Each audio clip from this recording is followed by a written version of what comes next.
Hello, Katie. Hi, Jenny. Is Carl joining us today?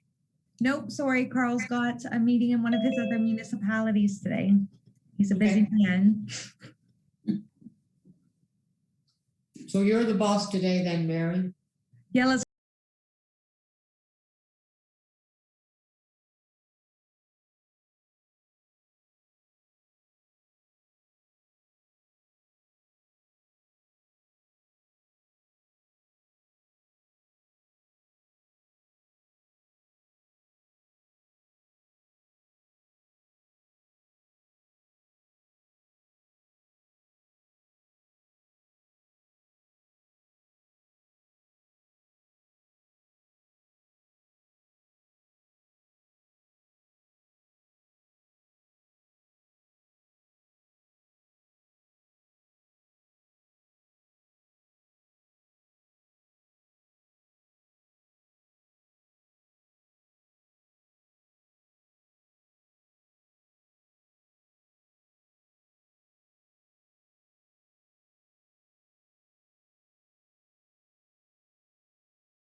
Okay, I'll call the meeting to order, starting with the approval of the agenda that we received from Mary, which has been updated to include priority issue 5.2. Is there anything else anyone would like to have added to the agenda? So would someone move that we approve the agenda, please? Lorraine, and a seconder? Katie, all in favor?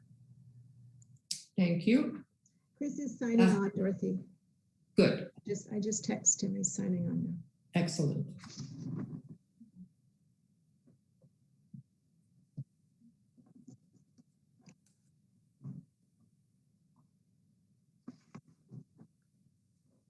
So we can go to the adoption of the minutes then from the April 21st meeting. Lorraine? Yeah, I just have one comment. I'm quoted in there on the fourth page, or says L. Allen didn't feel the district should include areas across the canal. I don't remember saying that, but if I did, I don't want that to be there. I don't remember you saying I think that. what happened is I talked about Nikki Dwyer's master's program that she did on a district. And I said we could use that as a starting point. And then I believe Councillor McGuire jumped in and said he feels because we're designating so many properties on the other side and hers didn't include the other side of the canal. So I agree with Chris. I think we should be looking at both parts of it, and we should be having, the most historic part, regardless of where it sits with the water. So I just wanted that taken out, please. That's all. Anything else regarding the minutes? Yes. Tony? Item 5. It says I advise a stained glass at 110 Brockville Street, but not 102. No, I said at 110 Brockville Street, the stained glass was actually on one side of the entrance doors. The other side had been broken. I don't know anything about 102 Brockville Street, but I was referring to 110. There's only one stained glass window on the entrance. The other one has been replaced. And we talked about whether or not there was stained glass in 102 Brockville, and in fact, there's a lot. There's a lot, yes. That's been added yes. to the statement. So, Any other concerns? Amend that. Okay, would somebody then move that we adopt the minutes of the last meeting? I will Katie? move. No, you're moving, Tony? Sure, I'll move. And Katie, you're seconding? Okay. All right, all in favor? All right, approved, thank you. Disclosure of monetary interest, anyone? No, okay, let's move ahead then. You said Chris was logging in, Lorraine? He said he was on a call and he was going to be logging in. So yeah, momentarily. Well, I'd hate for him to miss these prior. Oh, Here he comes. there he is.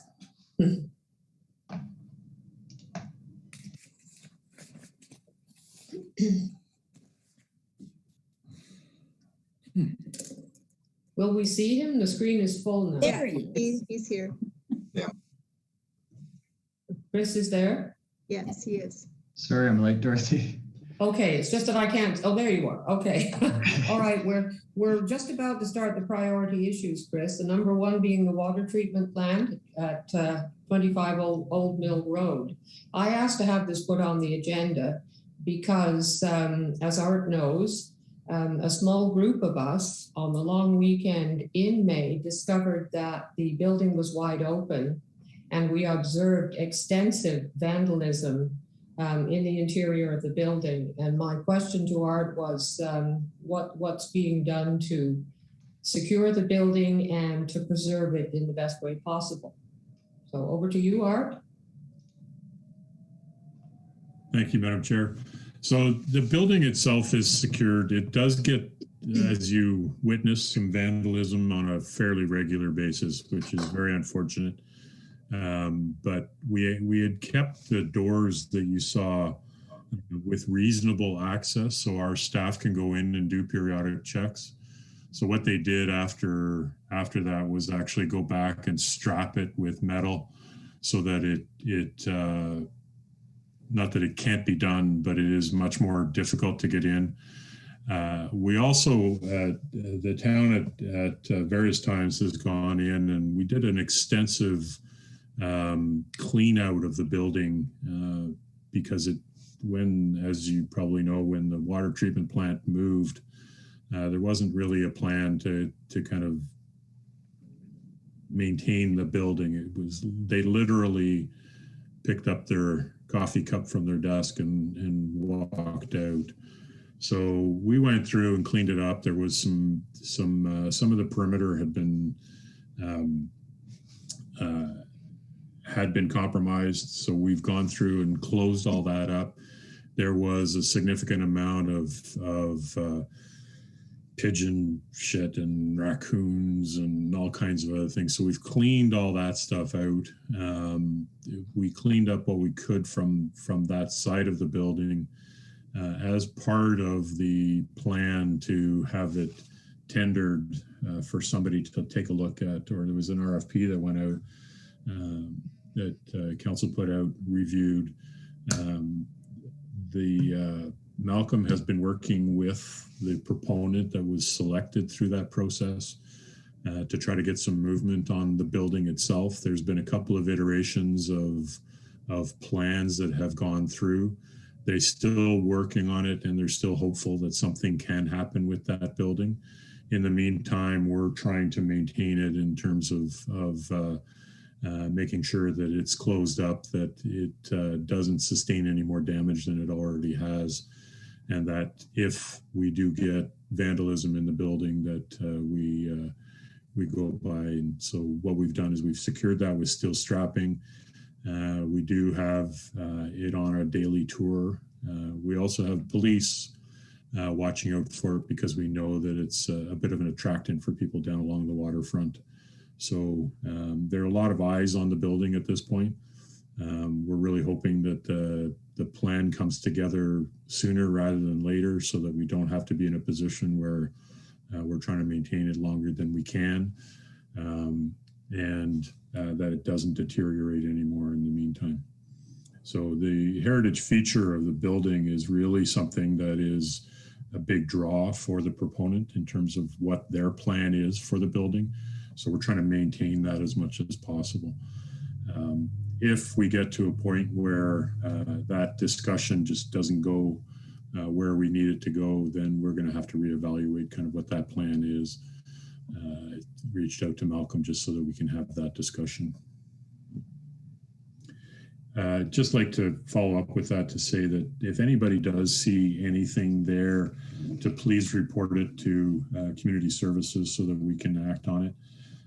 Please do not enter the building. When staff are going into the building, we're going in with proper PPE. We know the building well after everything we've done in there. So we would prefer that people stay out, let us know, and we can have people go in and do whatever needs to be done to secure the building. Thank you. Any questions for Art? Chris? Thanks, Dorothy. Yeah, it's great to see it boarded up and secure again. It's especially the stone building and the red brick building beside it are really special features of our downtown. And I'm just wondering, with the development that's going to occur, I think my understanding, this building has been designated, right? So it's I'm wondering if the committee has any interest in documenting the features again. I don't think an extensive inventory was taken when the first designation happened. So now that we're kind of in limbo between development and the former use, it might be a good time to go in and take an inventory of features and document things with photos and have that in our file. Is anybody else interested in something like that? Or Lorraine? Yeah, I agree. And it seems to me, The reason why that building is so special, and in particularly to the town, is that it demonstrates, it's one of the few buildings that demonstrates three distinct eras in industrial history. You know, and they're quite separate, but because of the, you know, the age of the building and the lack of care over many, many years, like Chris, I worry that, you know, it's not going to have some of those features. Like the double door at the front of the middle building it was so special in its time, and the wood is in very bad shape. There's so many different things that are in poor condition. I'm hoping that the proponent comes forward quicker, Art. I hope. Yes. I hope that happens. Do we have a copy of the designation handy? I haven't been able to find it. So we're trying to identify the features that were identified when it was designated, just so that we have that as a reference. But as I said, I haven't been able to find that. Did anybody know?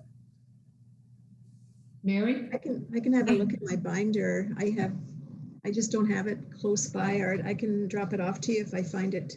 If you can, that would be great, just so that we can identify those features. But Chris, if the committee or people are interested in going in, please let me know.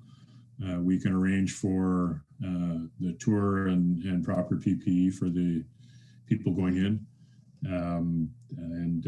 As Councillor Allen identified, there are three distinct components to this building. And the interesting part is the part that's in the best shape is the one that was built in the 1800s. The part that's in the kind of next shape is the one that was built in 1900. And the part that's in the worst shape was built in 1953. So. Mary first and then Chris. So I was just going to confirm, Art, I actually have a electronic version of the designating bylaw that I can send to you. That's perfect. Thank you. Okay, go ahead, Chris. Thanks, Art. I'd love a tour if we could get in there and document existing conditions to help us prepare for the future development proposal that will be sure to come through the committee. So maybe if we could, I'm not sure if everybody's interested or if there's just a few of us. But yeah, I would suggest a select group as opposed to the whole group. Okay. So maybe we can, it seems like there's a consensus to move forward with that, so we can take that planning offline and maybe, you know, get something before our next meeting or sometime over the summer. Good idea.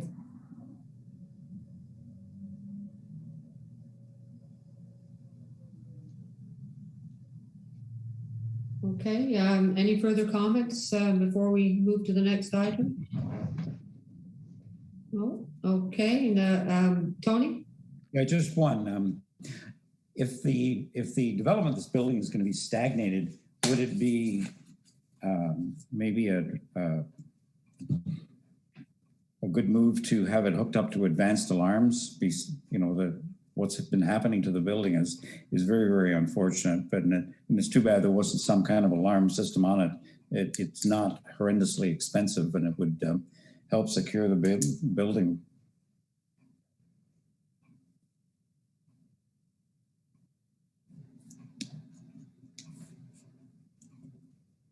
Chris? I think it'd be interesting to look into for sure, because I think from a liability side too, not that that's related to the MHC, but there's definitely issues there. I'm really concerned that as a property owner, the town is steering this in the direction of demolition by neglect. I think from looking at those preliminary designs, the stone part's there, but the brick 1900 section's gone. So I'd really like to get some awareness and some publicity going on A, why these buildings are important, and B, they're not in that bad of a shape to be right now. So let's try to hold them there until something starts to happen in that area. So. And that is the plan at this point. I think at this point, the town has invested over $25,000 in remediation on the building. So We've been trying to limit that, of course, because, the idea of putting taxpayer money into something that, would be torn out doesn't make a lot of sense. But the idea of trying to maintain the building so that it doesn't deteriorate is certainly high on the agenda.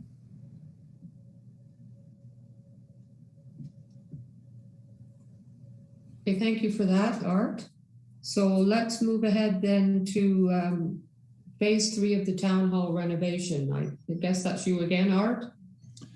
Well, it's Dan. We did a preliminary presentation to council on Monday, so we wanted to continue on. We've got a timeline on this project, and the timeline is actually to have the planning and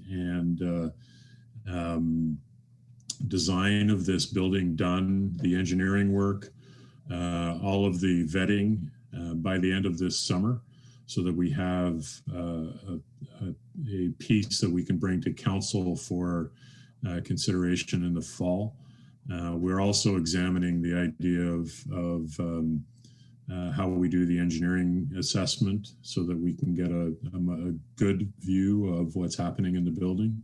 So I thought it would be good for Dan to just present some of the ideas that we've been talking about and some of the things we've been looking at, and get some feedback on what that might look like, because one of the components that goes into this is that we have to make the building accessible. As the committee knows, I'm sure that accessible and heritage are not things that go hand in hand necessarily. So, but there are kind of necessary pieces that we'll have to incorporate. So, Dan, if you'd like to dig on. I'm muted. Sorry, rookie mistake. Thanks, Art.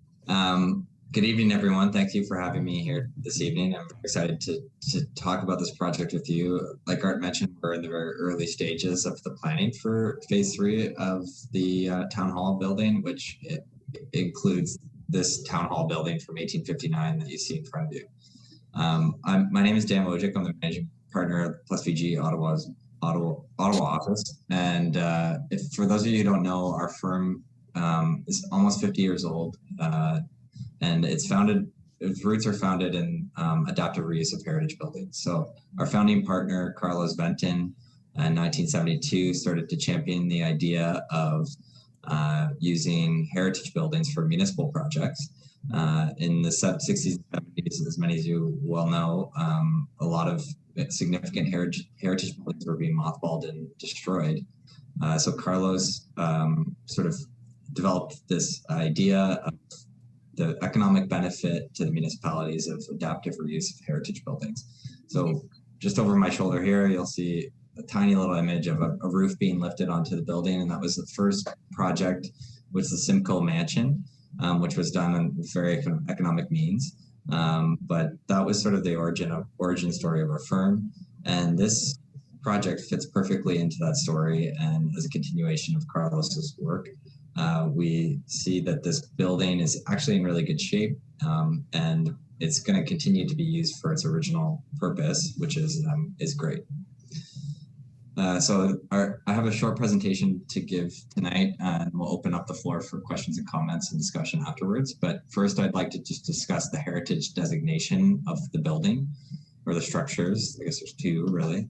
The goals that we have set out for our project, the impact that we see that our project having on this structure. And then like I said, we'll open it up for questions and comments. So this being our third phase of the town hall project, we're pretty familiar with the sort of architecture of the buildings in the complex. The 1859 town hall as being one of the oldest of all of the buildings. It was constructed by John Dodds and Francis Ballantyne, as you probably all know. And in 1876, the hose tower was added to the back of the building. The significance of the project or the building is that it was constructed in classical revival style, and it has strong historical and associative significance for the town of Smiths Falls. The character defining elements, so it's designated under part of the Ontario Heritage Act, and the defining elements are mostly related to the masonry on the exterior of the building. So we have rough cut grayish brown limestone with gray details, evenly lined cornice resembling pillars of the capitol. So those are the big pillars on the front of the building. Medium pitch gables with return eaves, which sort of need a little bit of repair. They're being held up with some rods today.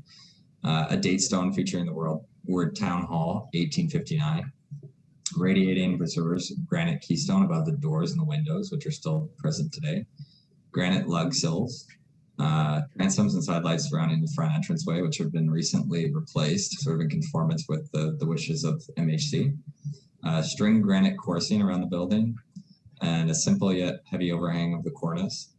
And sort of very significant in terms of the heritage of the building is its location on Beckwith Street. So a lot of the sort of details that are related to the designation, like I mentioned, are sort of revolving around the masonry aspects of the job.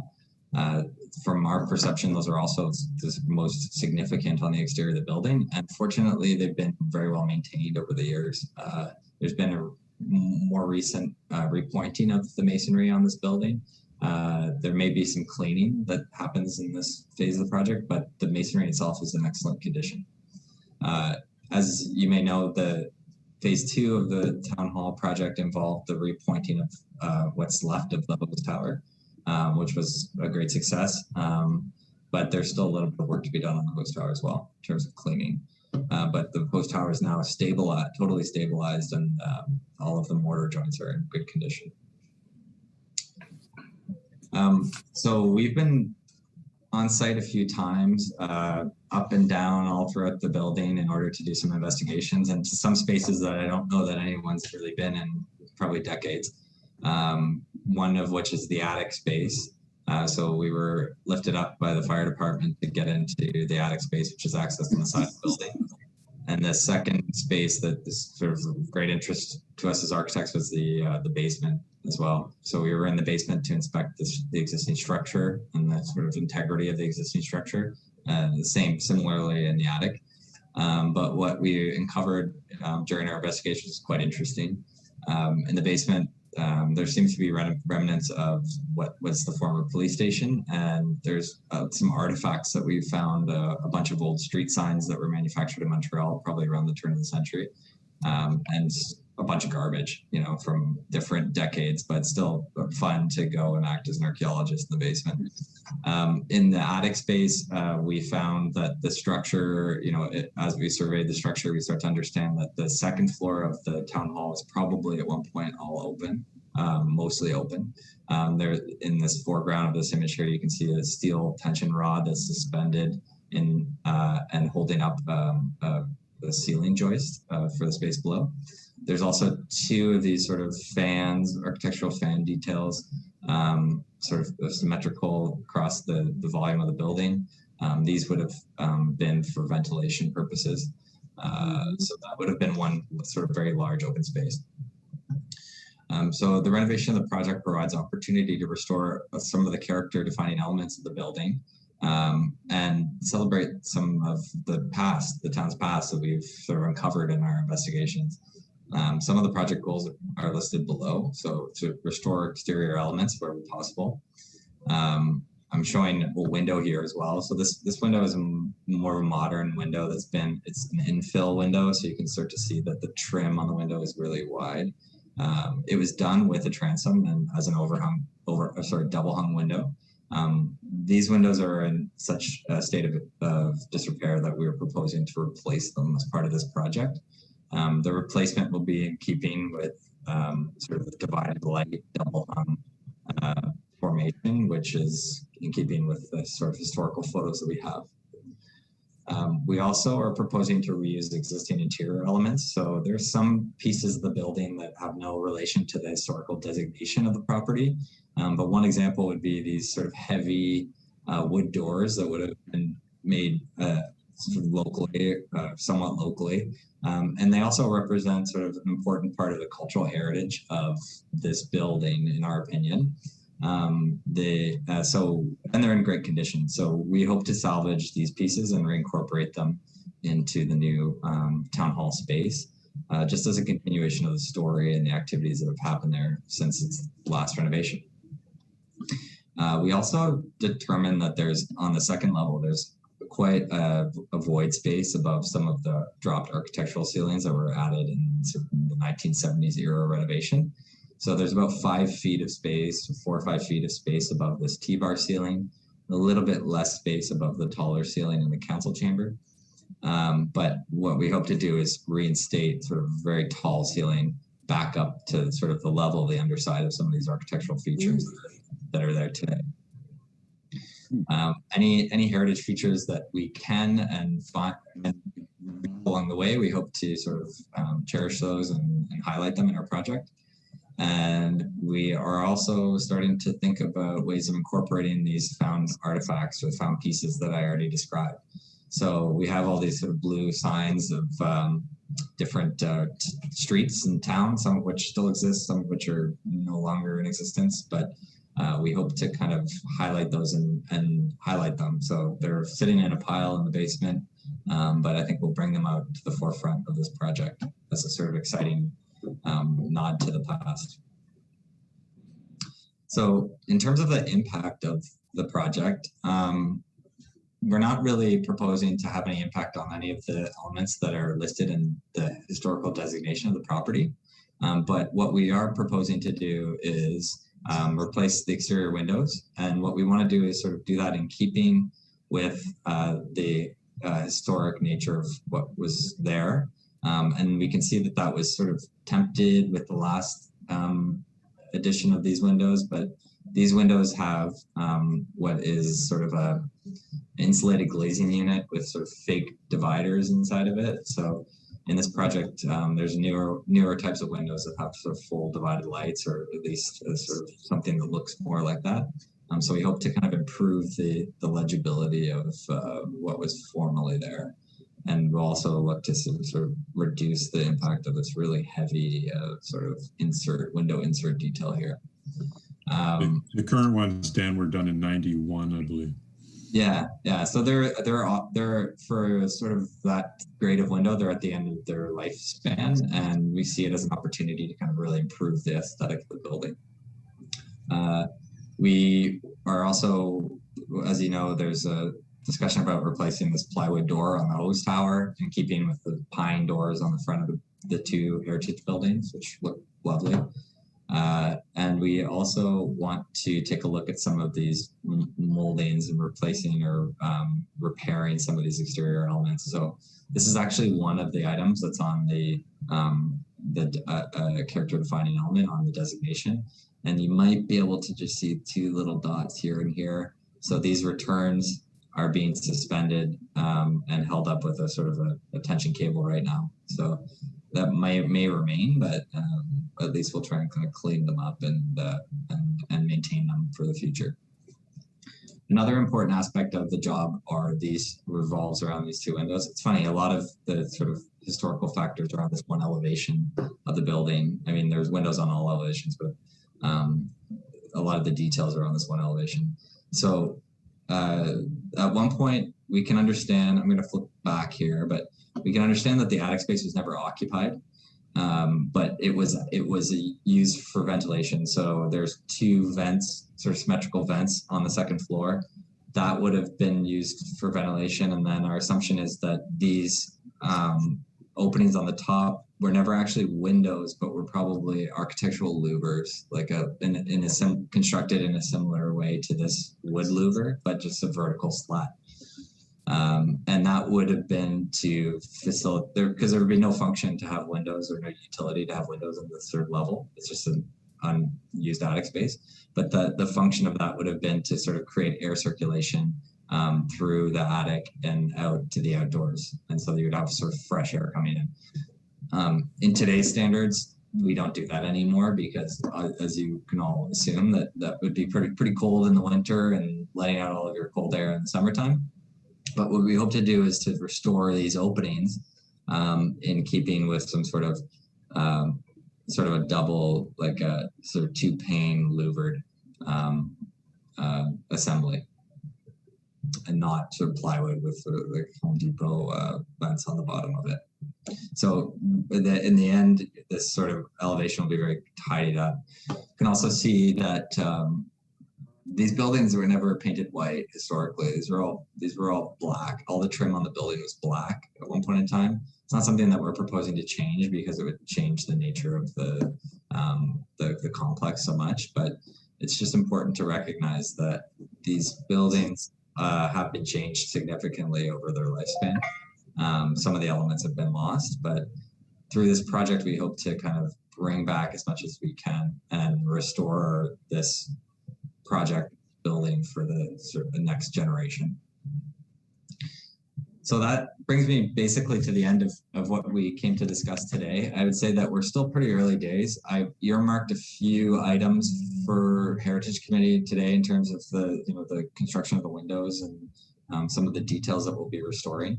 There'll be an opportunity to consult later in the project with more detail, so that would be available to you through Art and myself, obviously. But I'd like to open up the floor now to questions and comments and just have a discussion about the building. And we're cognizant of the fact that this is a significant part of the town's history. And as such, we're not really proposing to change the look of the outside or any of these sort of character defining elements. Hi, Tony. Hi, thank you. Great presentation. I guess the number one question, are the windows going to be replaced with wooden windows? So because of what we have there today, I would suggest there's a product that we often use for these types of projects where it's wood on the inside and it's a aluminum clad product on the outside. So there's virtually no maintenance on the outside. And on the inside, you still have that nice kind of pine aesthetic that is in keeping with what we see there today.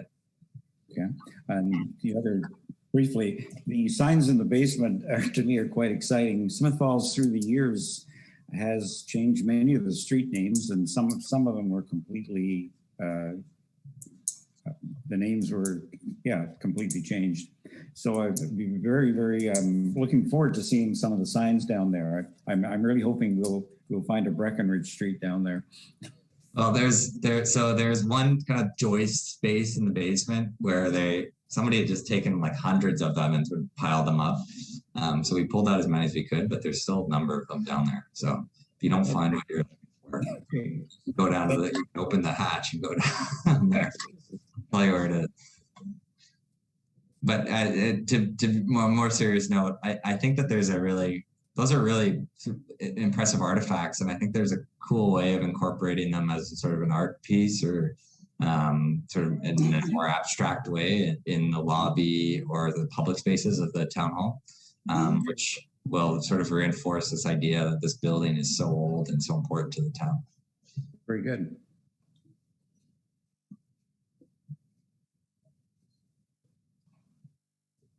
So I can't see everybody in my Councillor Allen. Yeah, thank you again for this presentation.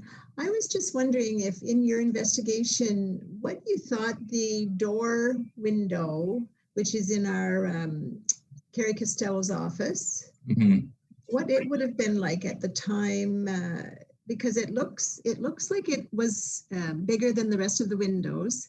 But do you think it was a door, or do you think it was a double door, or do you have any idea? This is a really hot button topic with Carrie, first of all, and we've been talking about this for a long time. So and our observations are so you can see here we have that kind of the granite keystones and then you can see that the edge of those tapered limestones kind of line up with the opening of the windows.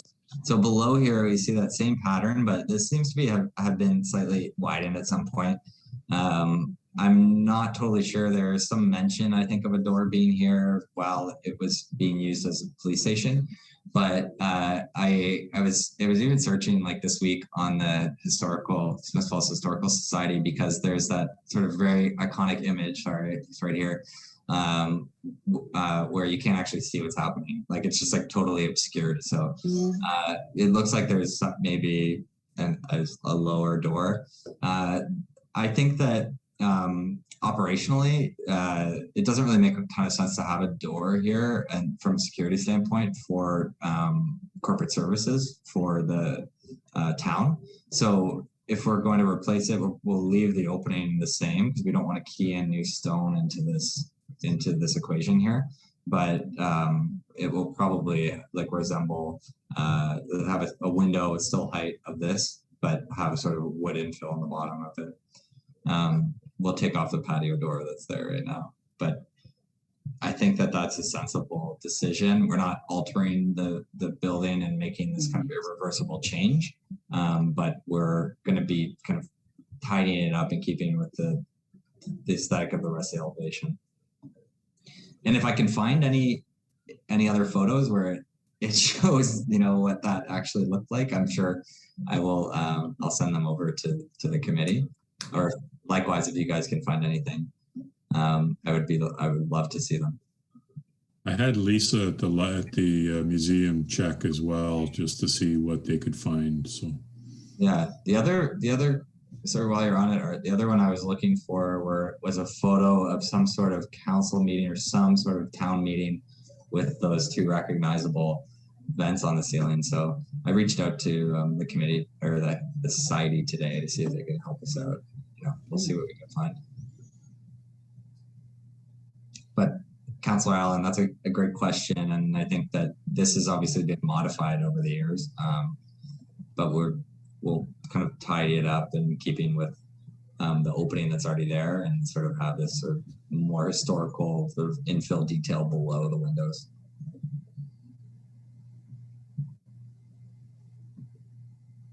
Councillor McGuire? Thanks for coming back, Dan. It's a great turnaround here for you. That side door it's a huge eyesore. I'm really excited that I find the windows at the town hall complex overall take away so much from these beautiful buildings. So it's exciting that we've got an opportunity to fix that. I'm thinking maybe we should try to recruit our local heritage reporter, Ted Outerbridge, because he seems to be able to find pictures that we can't find. But I'm wondering, like, for those stones, at some point in time, they've been like that opening was expanded beyond the detail on the top, or what was the like originally, would that have been a narrower opening there? Yeah, well, I mean, I'm totally inferring that based on the kind of structure of the masonry. Not to say when that was widened or expanded, but I would say that it was a while ago. It was a long time ago that had happened. And to key in new stone, I don't think would really do this sort of the existing masonry justice. Or if we were to try to do that, I would probably want it to be recognizable as not the original stone of the building. So in that sense, I think that it's probably the most sensitive approach would be to just kind of leave the stone as it is. Okay, no stone in the basement, unfortunately. No, yeah, well, there's a lot of stone in the ground, but there's nothing loose in there.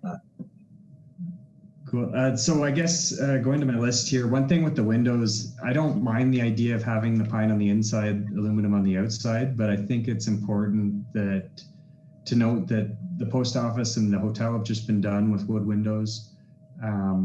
As a heritage committee, I'd like to see us endorse it. I don't know what council would say about it, but I think it's worth coming out strong on that one, because we've seen how great it looks in practice in those other two buildings.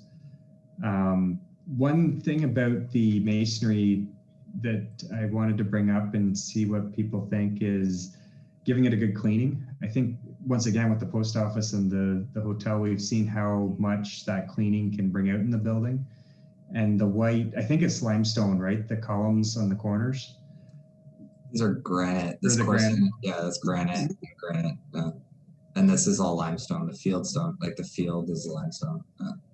So the granite details used to really stand out when we see older photos in contrast. And I'm wondering if a good cleaning would kind of bring those features back to their original glory. I don't know what if that. Yeah, certainly. I think the original town hall building is actually in very good condition. Like the masonry is in exceptional condition. The host tower was about to fall over just a few years ago, so it was like in a very kind of dire condition.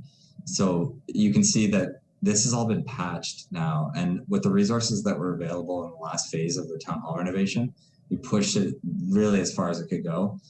But it only, all we could do was replace a great number of bricks and repair all the mortar. So I would say that this portion of the building is probably in a greater need of being cleaned, and you can see just by the coloring on the bricks.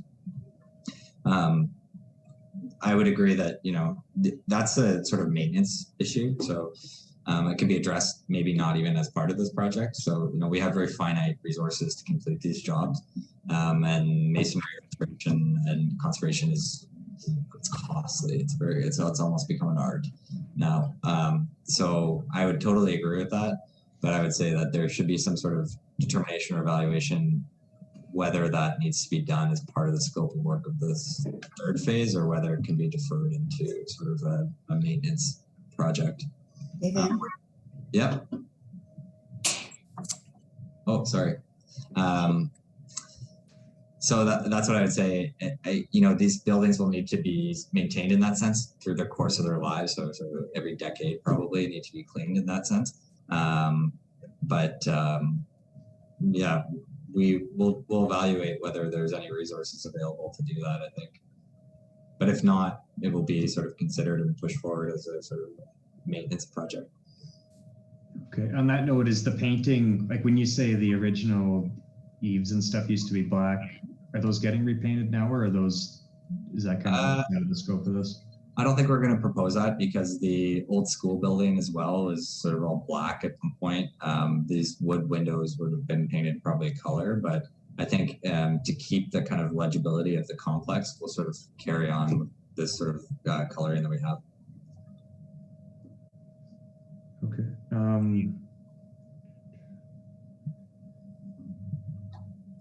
Yeah, no, I think that's great. And I really like, you know, as we said on Monday night, I really like how you're looking at the stuff on the inside and recycling that into the design. And hopefully we have an interesting ceiling when this is all said and done. So.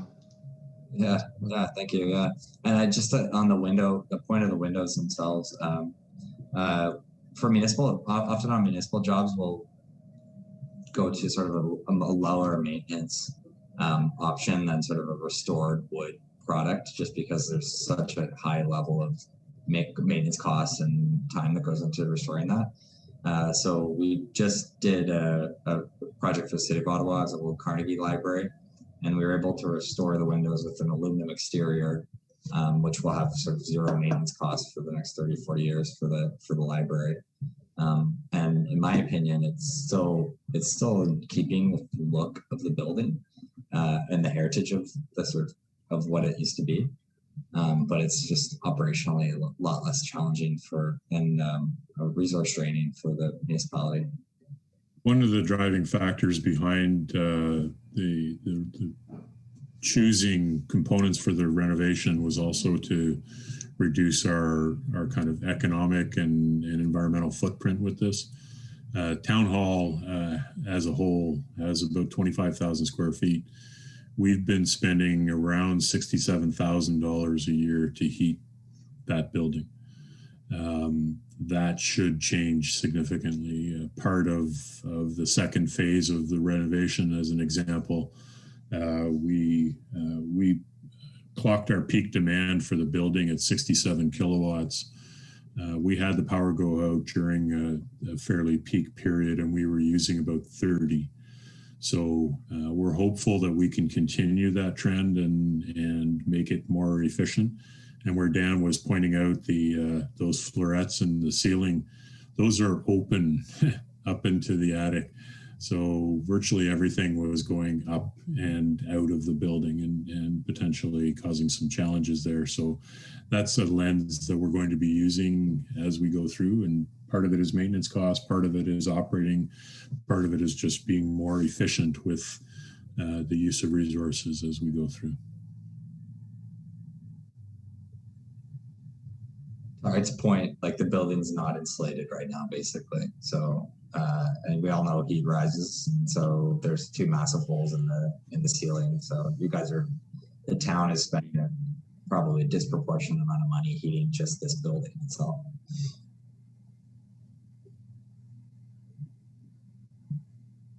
Councilor McGuire.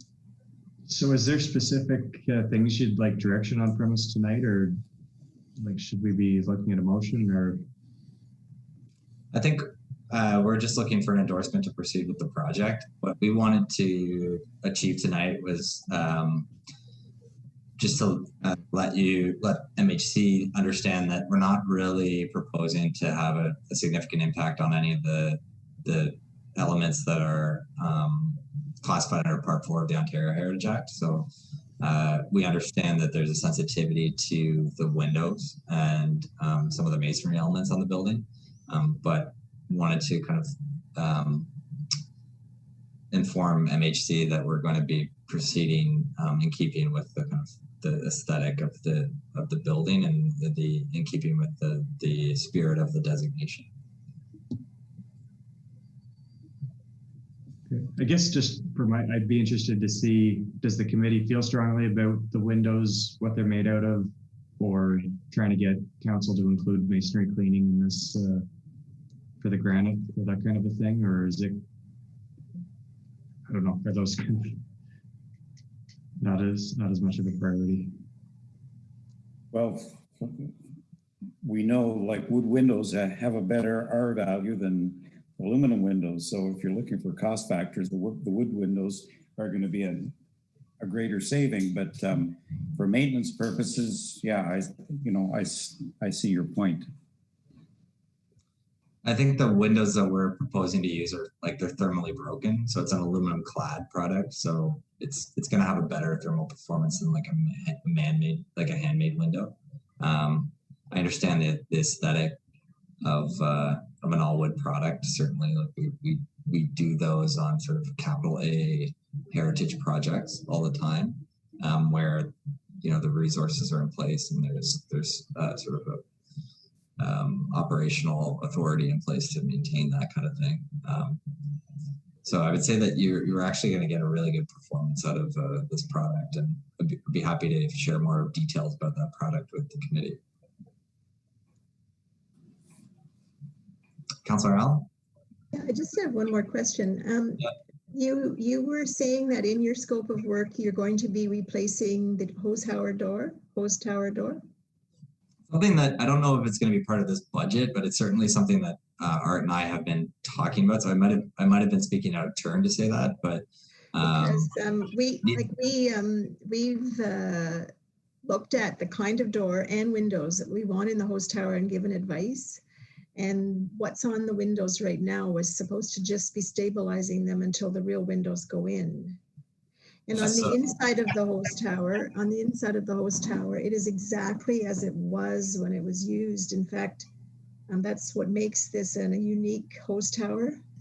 And it's part of our walking tour, a very, very special part of our walking tour. Mm-hmm. And we're hoping to be able to open those doors and have railing there so that tourists can look up and see hose towers actually hanging the way they would have done. Mm-hmm. Yeah, so it's a really critical piece to this whole thing. Certainly is, and I mean the hose tower used to be much taller than it is today. Like it's been truncated by probably 50%. Yeah, so our intervention on the hose tower is sort of the spirit of what we did there with these sort of aluminum panels to just sort of enclose that in a safer way. It's also sort of in keeping with the standards and guidelines for the conservation and restoration of historic places. It should be recognizable as an intervention from today. It shouldn't be sort of like a mimicry of what was once there. So aesthetically, it doesn't do anything really. It just shows that like it's like a blank face. But I think that the doors that have been added to the front of the building of the old schoolhouse and the town hall building are they're sort of a contemporary rendition of maybe what was once there, for sure. It's not, and it's accessible. And I think it's a great success because it incorporates local craftsmanship and it is somewhat referential to the sort of heritage of the building. So I would say that, we had looked at my initial impulse when we looked in this building was that it would be amazing to have this as an interpretive feature where you could actually walk into that space and look up and see and experience that. Unfortunately, structural integrity of this thing is like not great. And we had an engineer come and look at it and said that in order for it to be occupiable, it would need significant amount of work, which is not practicable for the building itself or for the structure. So I think that's a great idea. And oftentimes when Art and I talk about this sort of casually in our visits to the site, we talk about having an interpretive piece in front of it that demonstrates, the former glory of what that once was, because it was really a significant landmark in town. And nobody would recognize that anymore. I don't think a lot of people wouldn't recognize how important that was. So I would encourage that for sure. And I think that whatever the solution for this opening, if we could somehow keep it in the same spirit as what was there. I see Art raising his hand, so I'll let him go. Sorry, just to follow that up, Councillor Allen, we have the feedback from the Municipal Heritage Committee, and we've been going out to get quotes on replacing those as you indicated. We have 2, we need a third. We expect that within the next week or 2. At this point, the cost is $24,000 as the cheapest. So we are trying to shop around a little bit just to see what we can get, but the cost of materials these days is significant. So we're trying to do that. That's why we've been talking about potentially incorporating that retrofit into this project so that we can just capture the whole thing and be consistent with the look and feel. The other thing that this kind of brings up is I had a discussion today with the Heritage House Museum, and they're interested in pursuing, it's called On the Spot program, which is a piece where people kind of do heritage walking tours, and you can take a picture of a building or a feature and have kind of the history of that building or that area kind of overlaid in the picture. So it would require internet service and actually purchasing a service where somebody comes to town and take pictures and things. And this would be a perfect example of what that could look like, for somebody to stand in front of it, kind of take a picture and see the history of that spot. So we will be pursuing that as well, and try to incorporate these features into it as well. Just to elaborate on Art's point, like the infill of these openings is, stopgap as well. So it's very simple to remove it and could be replaced at any point in time, but it's keeping the interior of the host tower dry and free of sort of vermin at this point.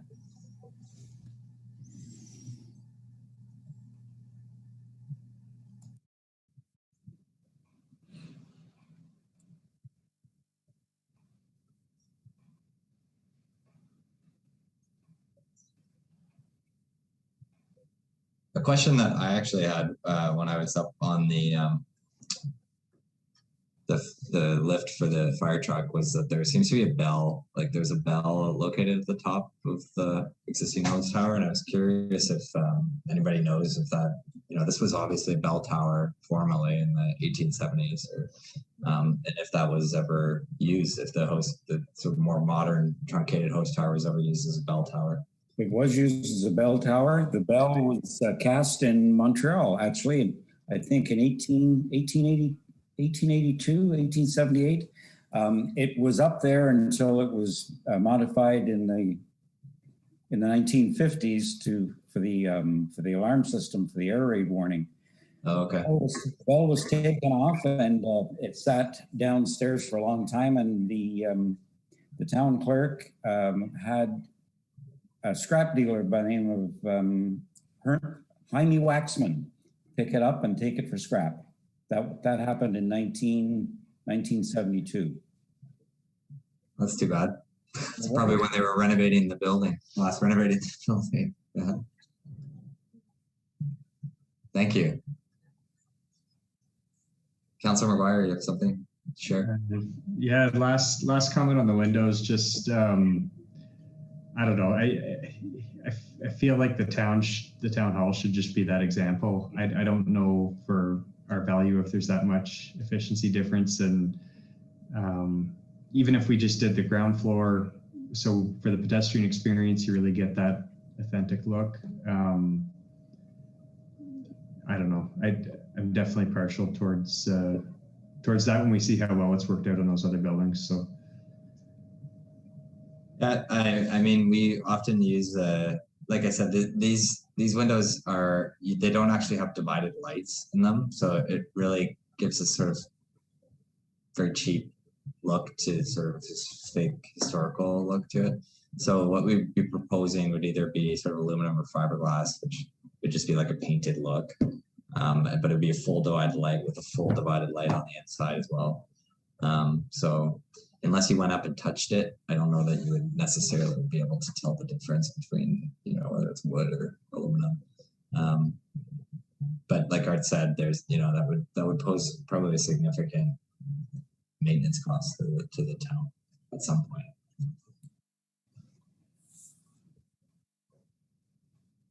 If I can just say, what we can do is as we do this planning piece, take a look at, cost and performance and all those things and bring it back for decision to council. So.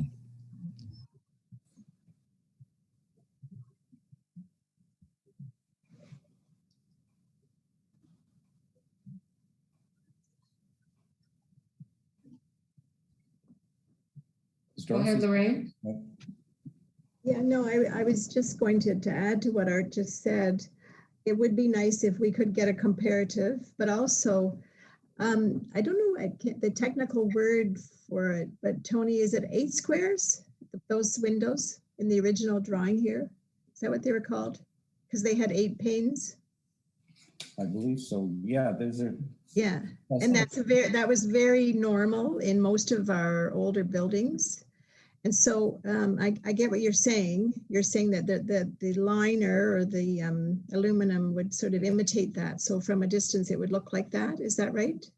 Yeah, and the difference is that sort of this generation of window that the manufacturers started to put the divisions inside of the glass. So when you look, you can see here, there's a reflection on this window.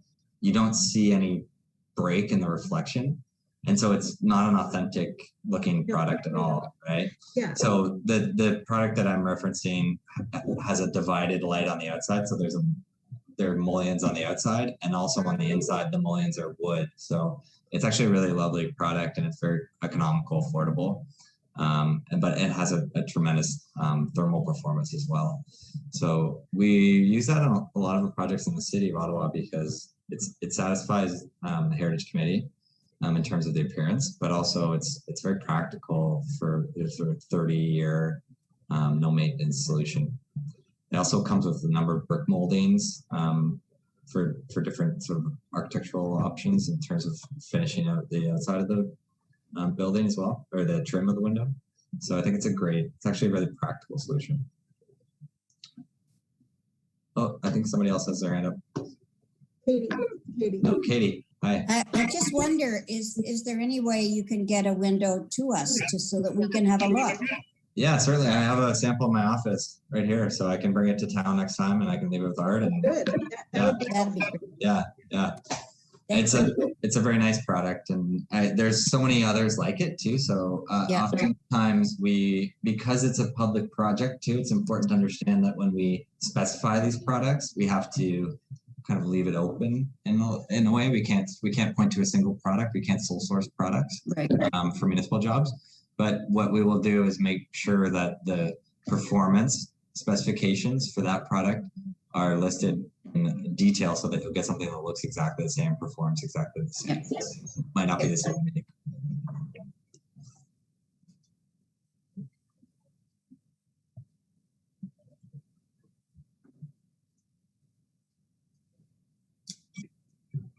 It would actually, the other, when we did the Dev Center years ago, the other building also has a sort of newer generation window, but at some point, whatever we do on this building, it would be great to see the town sort of replicate that on the school building when it needs to be replaced in the future as well, because that would really start to tie the complex together in a really meaningful way. Councilor McGuire. That's a great point. And I'm wondering, can this product come in that curved shape to fit those windows? Because there's a really great example at Harvest Social, a restaurant where they're using it as a divider. You've got these old windows from the old school that are just beautiful. Yep. Does this product have that kind of a feature to it? Yeah, we just, library, I was referencing Rosemount Library. The front windows are there's 4 arched windows on it, and we were able to get the company to bend the profile of the window to match. It's more costly, obviously, but it's not, it always bothers me to see on a heritage building where there's a bunch of arched window and then they fill it with a square window and then just put a piece on top. And oftentimes it's a measure that's, because of practical reasons, but if at some point in the future you can restore that to what it once was, it's always amazing to see that. It makes such a big difference.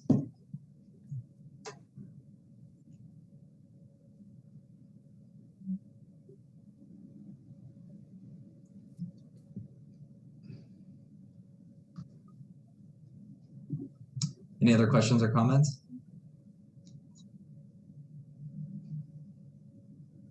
So, like I mentioned, we talked about some ideas that are not totally tangible right now because you don't have the thing in front of you to look at. So I'll make sure to bring that information to Art so that you can convey it to MHC. And then if there's any comments about that moving forward, we'll be happy to listen to them.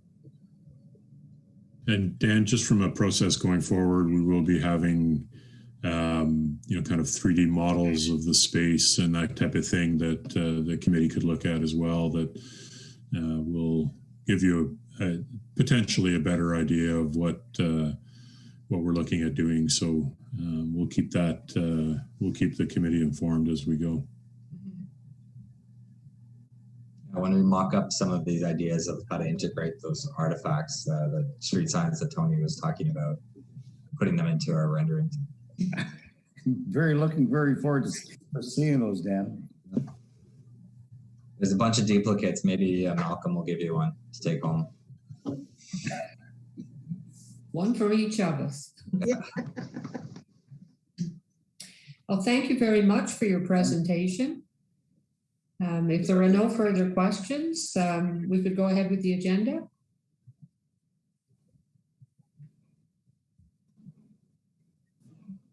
Mary, can you put us back on the screen?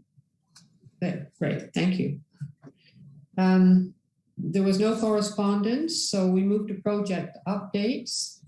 I just want to say with regards to the 2 heritage statements for 102 and 110 Brockville, Chris and I visited those properties and toured the outside.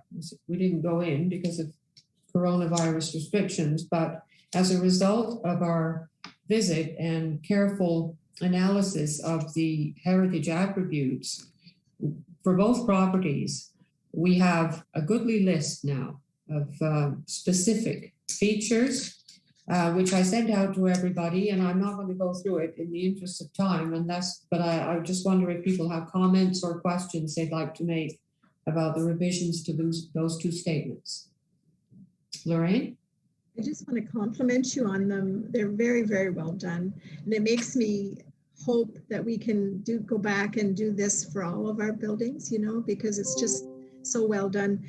And the other question I had, I know when we talked about the circular driveway, it came in after, I know that the Frost House had a number of changes, but I think too, right now for me, if that ever changed, and they put a parking lot in front of it, or I don't know, maybe 3 lines to have more parking space, or I don't know, just whatever.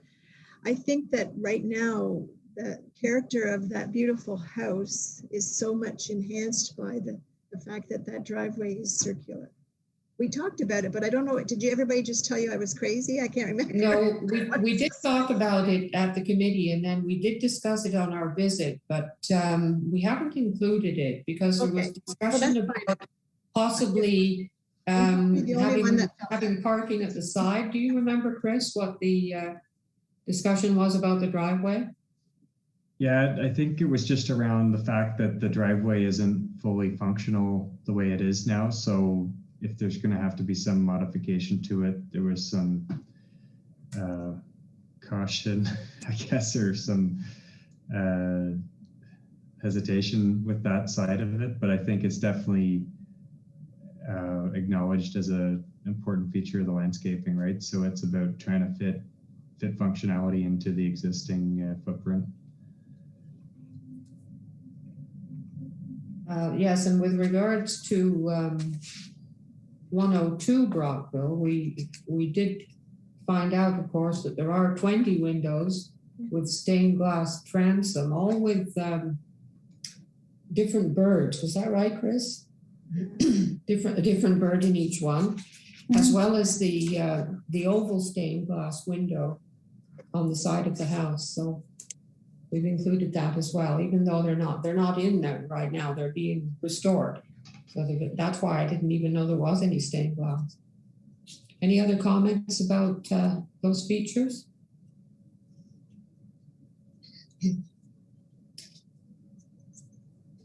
Okay, let's move ahead then to the Heritage RFQ. Do you have any updates for us, Mary?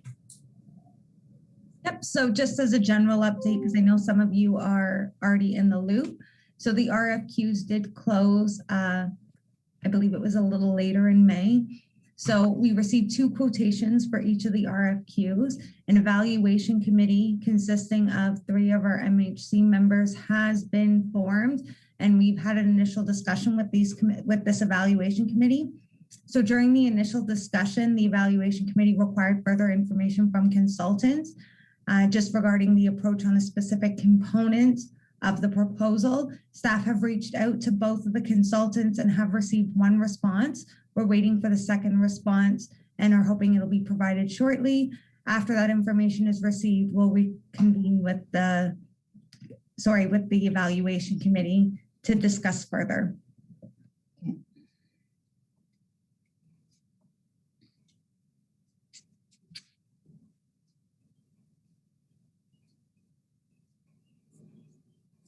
Okay, thanks, Mary.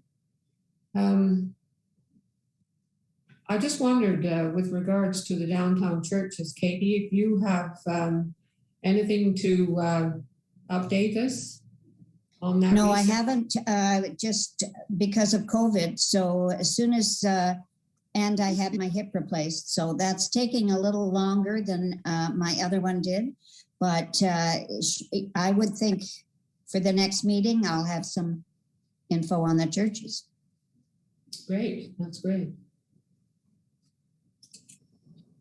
Okay, we're on round table then. So let's start with Tony. Starting with me, I'm completely unprepared. Not much, just we finally opened at the museum last weekend, which was great. We had, with COVID restrictions, we could host overnights. So we finally had some money coming in, which is great. And that's about it. I do want to remind the committee about with the heritage districts. Again, I won't stop as long as I'm here. The wartime houses, I think, is something we need to look at in the near future to promote them for a heritage district as well. Anyway, that's it, and I'll pass. Jenny. Nothing from me. Okay, Chris. Yeah, I guess on the Heritage District topic, I'm a little bit concerned the speed that's moving. So I'm not sure how we can get that going quicker. But like we had a pretty light agenda last night or Monday night, but it still hasn't come to council. So like Tony came and did his presentation, but now it's the follow-up side of it. So still no real tangible progress on that. Really exciting to hear that we can get a tour of the water treatment plant, because I think no matter what happens there, the more pictures we can take to document that, the better, because we can get that saved in the town's files, and then it'll be available for future groups. Hopefully it shows what great condition these buildings are in, because from poking in a couple of weeks ago, they're in excellent shape from walls and structural structural side of things. So and then this town hall stuff is really exciting. I'm hoping we can get some heritage stuff kind of roped into the project, and that corner is really going to be transformed, because I know it's frustrating when we're trying to tell property owners, we'd really like this kind of a window, and they say, well, look at your town hall. I think this is an opportunity for us to walk the walk. So hopefully we get a real example out of it. So yeah, anyway, thanks for everybody I think lots of great stuff happening. So it's a fun time to be on the committee with everybody. So thank you. Lorraine? No, I would just say ditto to the district coming forward. I think that just based on what Tony said to our colleagues, I think we're very looking forward to it. I think there's a consensus that it's a good thing. I had that sense. So yeah, I think we should bring that forward quick and get it going. Great. Mary, would you have any idea when staff would be presenting the report? So part of the preparation of the report is identifying budget implications. So we're trying to do some outreach to neighboring municipalities who have similar districts and demographics as ours. So we've reached out to 5 municipalities and have been unsuccessful getting any more than one piece of information as to how much their district cost. We're trying to reach out to other municipalities because the cost was much higher than expected. And I believe Carl said it in his previous report, or at least in his presentation, that it can be, the one quote that we received was that their Heritage Conservation District area study cost up to $100,000. So we've been trying to reach out to other municipalities, again, with similar Heritage Conservation Districts as what we would be looking to designate, to see if that cost is different depending on where we go or which consultant is, because at this point we just don't have a comparison. But unfortunately, we're not getting many responses. So that's essentially what the holdup is. I've been reaching out to a few additional ones, and we're hopeful that we'll get a response from the next group. Good luck. You're talking about the cost of the area study then? That's correct. And just to be clear, we also uncovered that there's ongoing costs to the conservation district study. Mm-hmm. So we're trying to research that into it just so we can communicate to council what the actual budget implications would be with this. Okay, thanks, Mary. Katie, do you have anything to add? Not really, but I just would like to let you know that Real is taking part in the DPAVE on Saturday on Daniel Street in by the library there. If anyone wants to come out and watch 35 volunteers tear up the asphalt and lug it away, Lorraine being one of them. Mm-hmm. So it's starting from 9:30 in the morning till 4 in the afternoon. We'll be there doing that. So. Okay.